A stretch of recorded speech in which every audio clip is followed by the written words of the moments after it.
ഞാനുള്ളത് തൃശ്ശൂർ അയിരൂരുള്ള ഒരു സ്ഥലത്താണ്. ഇവിടെ ഒരു നല്ല ട്രഡീഷണൽ ടൈപ്പ് ഒരു വീടിൻ്റെ ഉള്ളിൽ ഒരു 4 കെട്ട് വീടാണ്. അപ്പോൾ ഇതിൻ്റെ ഒരു 4 കോട്ടിയാട് നമ്മൾ അതിഭംഗിയായിട്ട് കടപ്പ സ്റ്റോൺ വെച്ച് ചെയ്തിട്ടുണ്ട്. അതൊന്ന് നമുക്ക് കാണിച്ചു തരാം. വളരെ ഭംഗിയിൽ ചെയ്തെടുത്തിട്ടുള്ളൊരു വ്യത്യസ്തമായിട്ടുള്ളൊരു വീടാണിത്.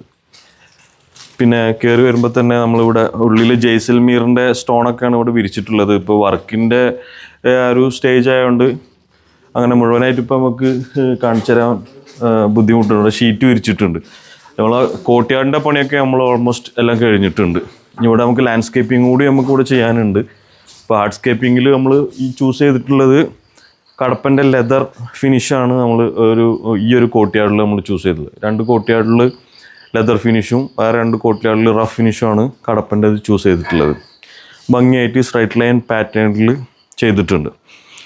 ഇവിടെ നമുക്ക് ഒരു 20 to 30 mm തിക്നെസ് വരുന്ന സ്റ്റോണാണ് ചൂസ് ചെയ്തിട്ടുള്ളത്. അതിൻ്റെ ആവശ്യമുള്ളൂ, കാരണം വണ്ടികളൊന്നും കയറാത്തതുകൊണ്ട് ആ ഒരു ടൈപ്പ് തിക്നെസ് നമുക്ക് സജസ്റ്റ് ആവുന്നതാണ്. പിന്നെ അവിടെ നിന്ന് ഇങ്ങനെ ഓപ്പോസിറ്റ് ഇങ്ങോട്ട് വരികയാണെങ്കിൽ ഇവിടെ ഒരു കോട്ടിയാടും കൂടിയും കടപ്പ ലെതർ ഫിനിഷിൽ ചെയ്തിട്ടുണ്ട്. ഇവിടെ ഇനി സിങ്കും അതുപോലെ ബെഞ്ചസ്, സ്റ്റോൺ ബെഞ്ച് അങ്ങനത്തെ ഒക്കെ വരാനുണ്ട്. അപ്പോൾ അതിൻ്റെ ഒരു 60% വർക്കാണ് കംപ്ലീറ്റ് ചെയ്തിട്ടുള്ളൂ. ഇനി നമുക്കിവിടെ ലാൻഡ്സ്കേപ്പിംഗ് ഒക്കെ ചെയ്യാനുണ്ട്.